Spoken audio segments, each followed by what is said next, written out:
Hello friends, welcome to my channel.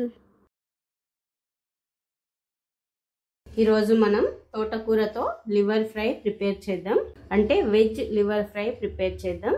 దాని కొరకు ముందుగా నేను 5-6 కట్టలు తోటకూర తీసుకొని కాడలు కట్ చేసి ఓన్లీ ఆకులు మాత్రమే తీసుకుంటున్నా.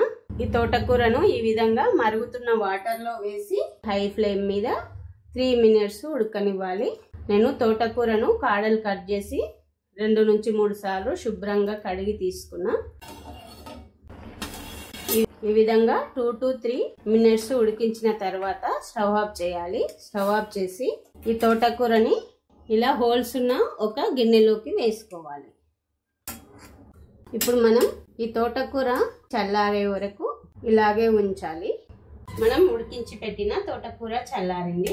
ఇప్పుడు మనం ఒక మిక్సీ జార్ తీసుకొని ఇందులో 5 నుంచి 6 గార్లిక్ క్లోవ్స్ వేయాలి, ఎల్లిపాయలు, అలాగే 5-6 పచ్చిమిర్చి వేయాలి. ఇలా చిన్నగా చించి వేసేయాలి. 1/2 teaspoon సాల్ట్, 1 teaspoon జీలకర్ర తీసుకోవాలి. ఇప్పుడు ఇందులో మనం ఉడికించి పెట్టిన ఈ తోటకూర ఉంది కదా, ఇది వేసేయాలి. ఇప్పుడు ఒక 1/2 teaspoon వరకు పసుపు వేయండి. ఇప్పుడు మనం దీనిని మెత్తటి పేస్ట్ లాగా మిక్సీ పట్టాలి. ఈ విధంగా రావాలి పేస్ట్ లాగా. ఇప్పుడు దీనిని ఒక మిక్సింగ్ బౌల్లోకి తీసుకోవాలి. ఈ విధంగా ఒక మిక్సింగ్ బౌల్లోకి వేసుకొని 1/2 teaspoon వరకు ధనియాల పొడి వేయండి ఇందులో. అలాగే 1 కప్పు వరకు శనగపిండి కానీ పుట్నాల పప్పు పిండి కానీ వేసుకోండి. మీకు శనగపిండి కావాలంటే శనగపిండి వేసుకోండి, పుట్నాల పిండి కావాలంటే పుట్నాల పిండి వేసుకోండి. నేను పుట్నాల పిండి వేసుకుంటున్నా. ఇప్పుడు ఈ పిండి ఈ తోటకూర పేస్ట్ లో కలిసేటట్టు ఇందులో పిండి కలిసిపోయి ఈ తోటకూర పేస్ట్ ఈ కన్సిస్టెన్సీలో ఉండాలి. ఇప్పుడు ఇలాంటి గిన్నె ఒకటి తీసుకొని, లేదా కేక్ ట్రే ఉంటుంది కదా, కేక్ ట్రే అన్నా తీసుకోండి. తీసుకొని దీనికి కొద్దిగా ఆయిల్ గ్రీస్ చేయండి. ఇలా ఆయిల్ గ్రీస్ చేసిన తర్వాత ఇందులోకి ఈ పేస్ట్ వేసుకోండి.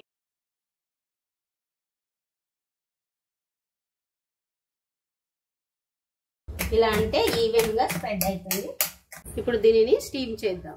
నేను స్టీమ్ చేయడానికి ఇడ్లీ కుక్కర్ పెట్టుకున్నా.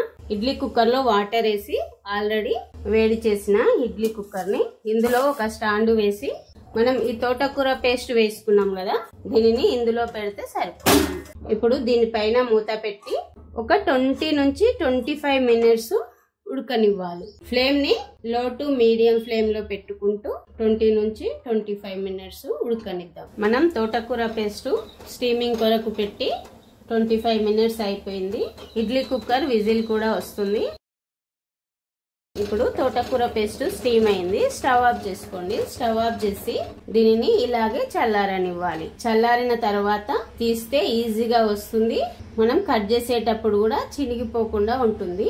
ఇప్పుడు దీనిని ఇలాగే చల్లారనివ్వాలి. ఇప్పుడు మనం స్టీమ్ చేసిన తోటకూర పేస్ట్ చల్లారింది. ఇప్పుడు దీన్ని తీసి కట్ చేయాలి. ఇప్పుడు దీని సైడ్ కు జస్ట్ ఇలా కత్తితో ఇలా అనండి, ఈజీగా వస్తుంది.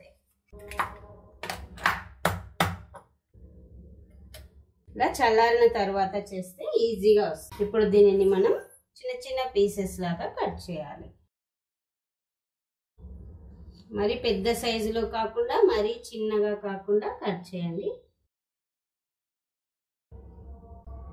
ఇలా కట్ చేసిన తర్వాత ఇలా మధ్యలోకి ఇలా ట్రయాంగిల్ షేప్ లో కట్ చేయండి. కొద్దిగా లివర్ షేప్ లో కనిపిస్తుంది. అంటే మనం ఫ్రై చేసినప్పుడు ఇలా లివర్ షేప్ లో అనిపిస్తుంది అన్నమాట చూడడానికి. మరి ఇలా స్ట్రైట్ గా లేకుండా కొద్దిగా ట్రయాంగిల్ షేప్ లో వస్తే చూడడానికి కూడా బాగుంటుంది. అన్ని ఇలా కట్ చేయాలి. ఇప్పుడు వీటిని మనము ఫ్రై చేద్దాం. ఇప్పుడు స్టవ్ పైన కడాయి పెట్టి అది వేడెక్కనివ్వాలి. ఇప్పుడు దీనిలో 3 to 4 tablespoons అంతా ఆయిల్ వేసుకోవాలి. ఇందులో కొద్దిగా జీలకర్ర, కొన్ని ఆవాలు వేసి వేగనివ్వాలి. ఇవి కొద్దిగా వేగాక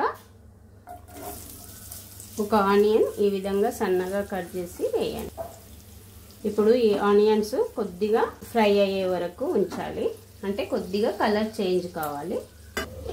ఇప్పుడు ఆనియన్స్ వేగినాయి కదా, ఇప్పుడు 1 teaspoon వరకు అల్లం ఎల్లిగడ్డ పేస్ట్ వేయండి. జింజర్ గార్లిక్ పేస్ట్ వేసి ఇది కూడా కొద్దిగా వేగే వరకు వేయించాలి.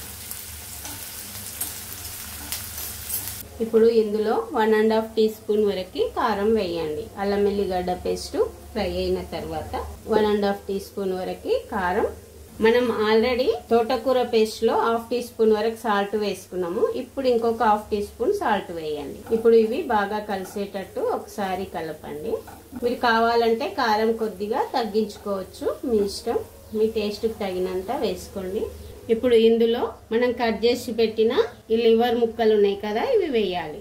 అంటే తోటకూర పేస్ట్ ముక్కలు ఉన్నాయి కదా, అవి వేయాలి. ఒక్కొక్కటి ఇలా వేసుకోండి చినగకుండా. ఇప్పుడు వీటిని ఒక్కసారి ఈ ఆయిల్లో ఒక్కసారి ఇలా కిందికి పైకి ఒక్కసారి ఇలా అనండి. ఎక్కువ కలపొద్దు, మనము ఎక్కువ కలిపితే ఇవి చినిగిపోతాయి ముక్కలు. అలా చినగకుండా జస్ట్ ఇలా ఒక్కసారి ఇలా గరిటెతో లైట్ గా ఇలా అనండి. ఇప్పుడు మూత పెట్టి ఒక్క 5 మినిట్స్ లో ఫ్లేమ్ మీద పెట్టి ఉడకనివ్వండి. 5 మినిట్స్ తర్వాత ఒక్కసారి ఇలా కలపండి. ఇప్పుడు ఇందులో ఒక 1/2 టీ స్పూన్ వరకు గరం మసాలా, 1 టీ స్పూన్ వరకు ధనియాల పొడి వేయండి, కొరియాండర్ పౌడర్ వేసి ఇంకొకసారి కలపండి. ఇప్పుడు మూత పెట్టి ఇంకొక 2 మినిట్స్ ఉడకనివ్వండి. ఇప్పుడు మూత పెట్టి ఇంకొక 2 మినిట్స్ ఉడకనివ్వండి. ఇప్పుడు లాస్ట్ గా ఒక 1 టీ స్పూన్ వరకు కసూరి మేతి ఆప్షనల్, మీ ఇష్టం ఉంటే వేసుకోండి, లేకుంటే లేదు, కానీ మంచి ఫ్లేవర్ యాడ్ అవుతుంది. అలాగే గుప్పెడు కొత్తిమీర ఈ విధంగా సన్నగా కట్ చేసి వేయండి. వేసి ఇంకొకసారి కలపండి.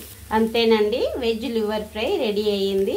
ఇప్పుడు స్టవ్ ఆఫ్ చేసేయండి. స్టవ్ ఆఫ్ చేసి మూత పెట్టి ఒక 2 మినిట్స్ తర్వాత సర్వింగ్ బౌల్లోకి తీసుకుందాం.